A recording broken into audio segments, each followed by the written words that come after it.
Hello everyone, welcome back to my channel once again. We are going to solve some problem of mathematics based on linear equation as revision. Okay students, so my first question is, first of all, RCC Razi Comprehensive Classes presents revision on mathematics based on linear equations in two variables. My first question is, find the value of m and n for which the system of equation 2m minus 1 x plus 3y minus 5 is equal to 0 and 3x plus n minus 1 y minus 2 is equal to 0 has infinitely infinite number of solutions. So students, question आपने देख लिया। ये दो systems linear equation के दो system of equation दिए हुए हैं। इनको लीनियर इक्वेशन टू वेरिएबल कहा जाता है और इनका इनफाइनाइट नंबर ऑफ सॉल्यूशंस कह रहा है कि है। तो हमें यहाँ पर क्या करना है कि m और n की वैल्यूज को फाइंड करना है। ये बहुत ही कॉमन क्वेश्चन है और ये पूछा जाता है एग्जाम में बार बार, तो इसलिए मैंने इस क्वेश्चन को सिलेक्ट किया है। तो सबसे पहले हम ये देख लेते हैं कि इनफाइनाइट नंबर ऑफ सॉल्यूशन का कंडीशन क्या है। सो गाइस, तो यू नो दैट के for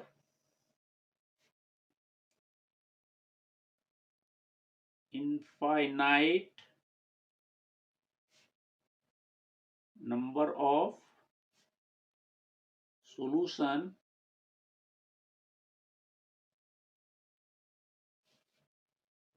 condition is a1 by a2 is equal to b1 by b2 is equal to c1 by c2.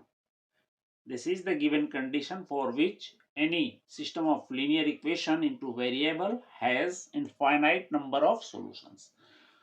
a1 by a2 is equal to b1 by b2 is equal to c1 by c2 ये condition है, हमें given है, infinite number of solution है। तो इसका मतलब ये हुआ कि ये सिस्टम ऑफ इक्वेशन जो हमें दिया हुआ है वो इस कंडीशन को फुलफिल करेगा।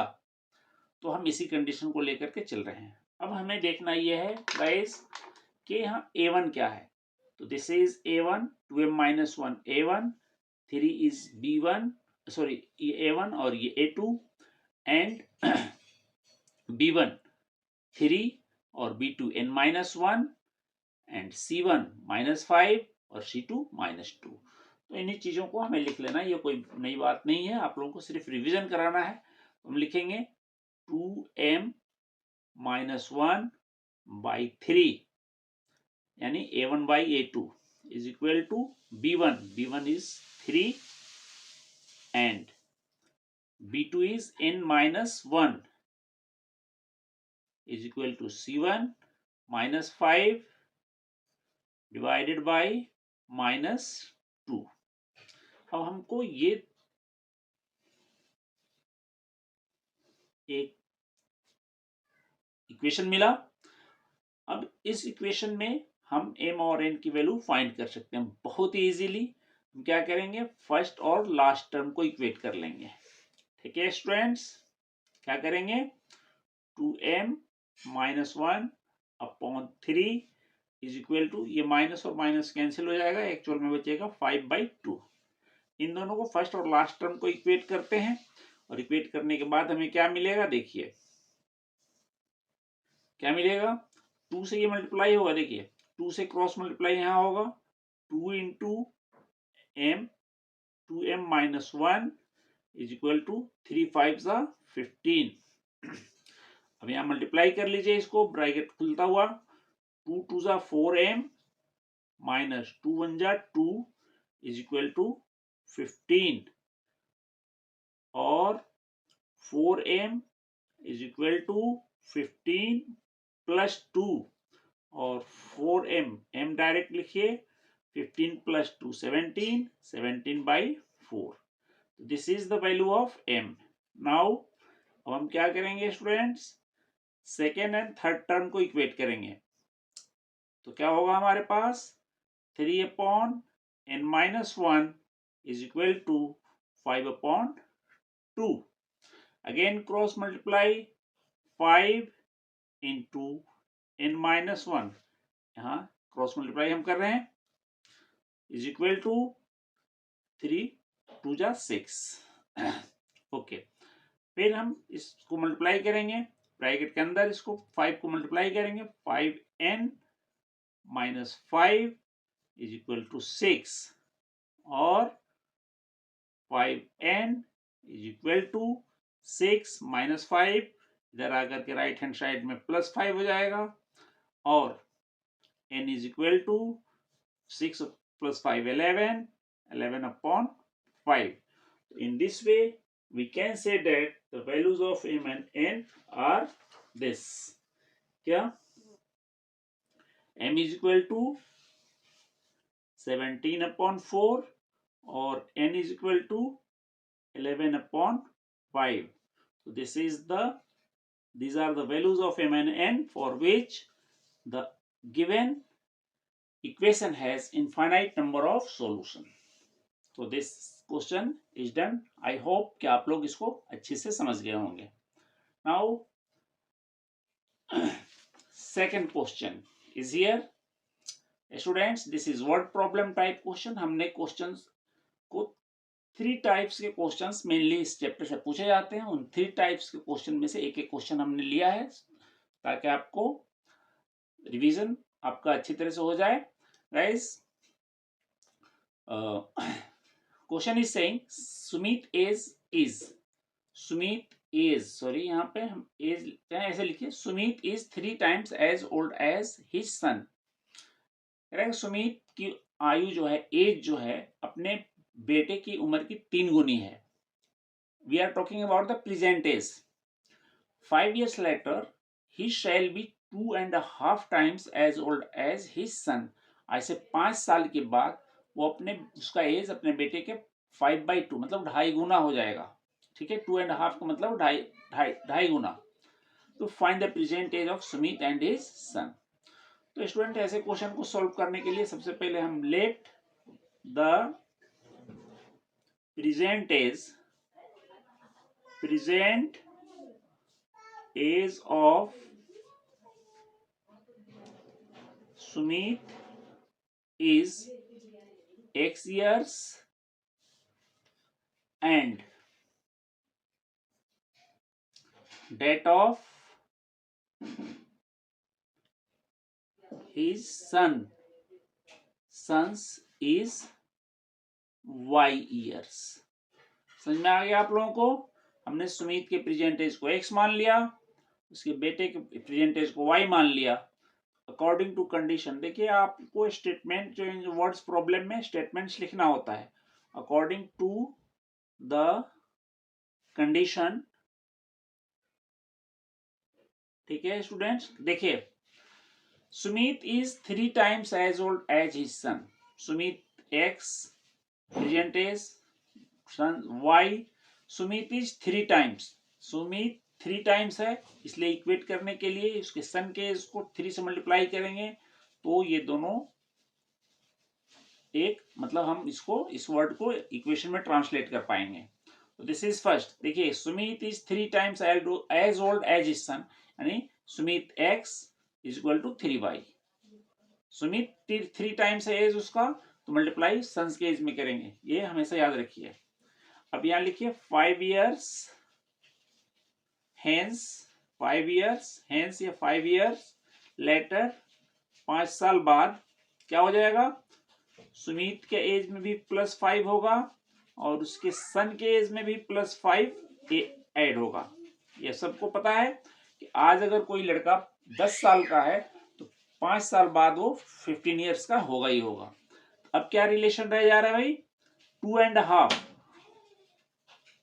2.5 का मतलब क्या होता है, 5/2. ये रिलेशन हो गया हमारा. x + 5 = 5/2 × y + 5. अब क्या करेंगे, इसको नीचे ये इससे मल्टीप्लाई हो जाएगा, तो 2 × x + 5 = 5 × y + 5. ओके, ये यहाँ इससे मल्टीप्लाई हो रहा है, ये ऊपर 5 मल्टीप्लाई है इसके साथ, तो this is 2x plus 10 is equal to 5y plus 5 5 जा 25, ओके, और 2x minus 5y is equal to 25 minus 10, 25 minus 10 कितना हो जाएगा, 15 हो जाएगा। तो this is second equation. Students, इस इन दोनों इक्वेशन को हम क्या कर रहे हैं, सब्स्टिट्यूशन से क्या करेंगे, सॉल्व कर लेते हैं, बिकॉज यहाँ पर x in the form of y is given, x का वैल्यू y के फॉर्म में दिया हुआ है, तो हम क्या करेंगे, सब्स्टिट्यूट कर दे रहे हैं यहाँ पर फटाफट, substituting the value of x in second equation, तो यहां से उठाइए सेकेंड इक्वेशन को, 2x minus 5y is equal to 15, 2x का वैल्यू हमारे पास 3y है, तो 3y लिख देंगे यहाँ पे, 2 into 3y minus 5y is equal to 15, 2 3 या 6y minus 5y is equal to 15, और 6 minus 5 y is equal to 15।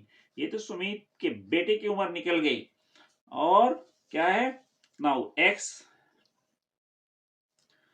हमारे पास क्या दिया हुआ है, x is equal to 3y, देखिए यहाँ x is equal to 3y is given, simple, x is equal to 3 into 15 या x इज इक्वल टू 45, तो सुमित का एज हो गया 45 ईयर्स और सन का एज हो गया 15 ईयर्स। ये आपका x is equal to 45 years, y is equal to 15 years, x जो है सुमित का एज है और y जो उसके बेटे का एज है। ये आपका, this is your answer guys. I hope this question is also must be understood by all my students. Okay, so Rizwan sir is presenting very important questions for board, must practice in gaps of the SST and mathematics, because SST तो आप कर ही रहे होंगे, करते करते bore हो जाएं तो मैथ के 2 क्वेश्चन कर लें। ओके गाइस, चलिए नेक्स्ट क्वेश्चन एक और है हमारे पास, यह है solve the following system of linear equation into variables. देखिए 8 by x minus 3 by y is equal to 15 and 6 by x minus 5 by y is equal to -2। Students, मैंने इस क्वेश्चन को जानबूझ करके लिया है, इसलिए कि इस तरह के क्वेश्चन को क्या करते हैं लोग, लेट एक 1 by x is equal to m और या a b, हम ऐसा कुछ नहीं करने जा रहे हैं, हम इनको सीधे सीधे एलिमिनेशन मेथड से करेंगे, और एलिमिनेशन मेथड से करने के लिए हम y वाले टर्म्स को इक्वल करेंगे। तो देखिए यहाँ पर 3 है और यहाँ पर 5 है इसका कोफिशिएंट, तो इसको 5 से मल्टीप्लाई करिए इस इक्वेशन को, और इस इक्वेशन को 3 से मल्टीप्लाई करिए। देखिए व्हाट इज हैपनिंग, 5 8 जा 40 बाई में x माइनस 5 3 जा 15 by y is equal to 5 5 जा 25, मल्टीप्लाई करने में मतलब इस पूरे टर्म को तीनों टर्म्स में मल्टीप्लाई होगा। सिमिलरली 3 से इसको करेंगे 18 बाई x माइनस 3 5 जा 15 बाई में y is equal to minus 3 2 जा 6। अब स्टूडेंट्स एक चीज आप देख रहे होंगे कि जिस टर्म को हमने इक्वेट किया है एलिमिनेट करने के लिए, उनका सेम साइन है, तो ये माइनस है ये प्लस हो जाएगा, ये प्लस है यहाँ ये माइनस होगा, साइन चेंज हो जाएंगे, ये माइनस है ये प्लस हो जाएगा। यहाँ लिखिएगा आप सब्ट्रैक्टिंग, सब्ट्रैक्ट कर रहे हैं, फर्स्ट इक्वेशन को सेकंड में से सब्ट्रैक्ट कर रहे हैं, ठीक है। तो देखिए ये वाला टर्म तो क्या करेगा, cancel each other, -15 + 15 will cancel each other. Now we have 40 by x minus 18 by x is equal to 25 minus 25, और ये माइनस प्लस हो गया, ये हो गया 31। ओके स्टूडेंट्स, अब यहाँ सीधे सीधे इनको क्या करना है, सब्ट्रैक्ट करना है, एलसीएम x आएगा, ऊपर आएगा 40 माइनस 18 इज इक्वल टू 31, 14 में से 18 माइनस होगा कितना होगा बच्चों, बताओ फटाफट, कितना होगा? So students, we are subtracting these two fractions, taking LCM ले रहे हैं x, 14, 40 minus 18, 40 minus 18 is equal to 22 divided by x is equal to 31. अब हम इसको क्रॉस मल्टीप्लाई करेंगे, 31x is equal to 22 और x is equal to 22 upon 31. This is the value of x. अब क्या करेंगे हम? Putting the value of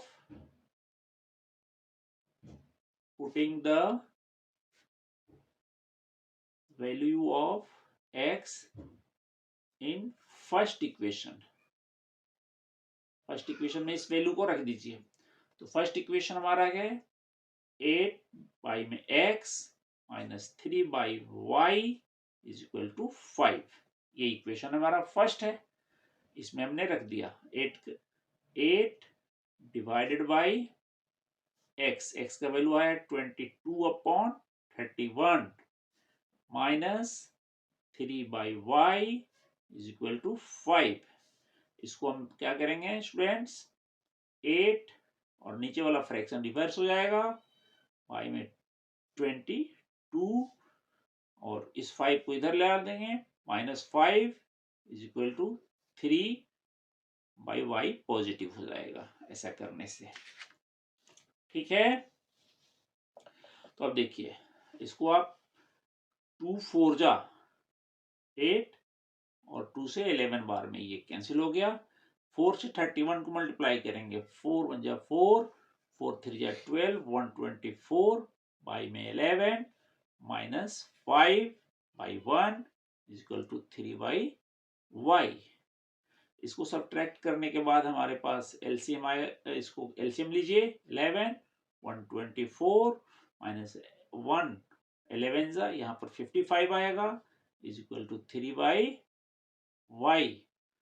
ठीक है स्टूडेंट्स, अब देखिए 124 में से 55 माइनस कर लीजिए आप, तो 124 में से 55 माइनस करेंगे, कर लीजिए यहाँ पे 124 55 माइनस किया, 14 माइनस 5 9, 11 माइनस 5 6, 69 आ गया। ठीक है, तो 69 लिखिए 69 बाई में 11 is equal to 3 by y. अब क्रॉस मल्टीप्लाई करके इसका y का वैल्यू यहां मैं लिख दे रहा हूं, जगह नीचे नहीं है, यहां पे क्या हो जाएगा? y into 69 is equal to 3 11 3 जा 33। Okay, y is equal to हमारा हो गया 33 अपॉन में 69। अब ये 3 से फिर हो जाएगा, मतलब इसको फ्रैक्शन को हम रिड्यूस कर देंगे, तो 3 11 जा और 3 2 जा 6, 3 3 जा 9, तो y की वैल्यू हो गई 23 अपॉन 11 अपॉन 23 और x का वैल्यू हमारे पास पहले से ही आ गया है 22 अपॉन 31। तो ये दोनों हमारे आंसर हो गए। ठीक है स्टूडेंट्स, तो इस तरह से यहाँ पर थोड़ा सा कट हो गया है, कोई बात नहीं।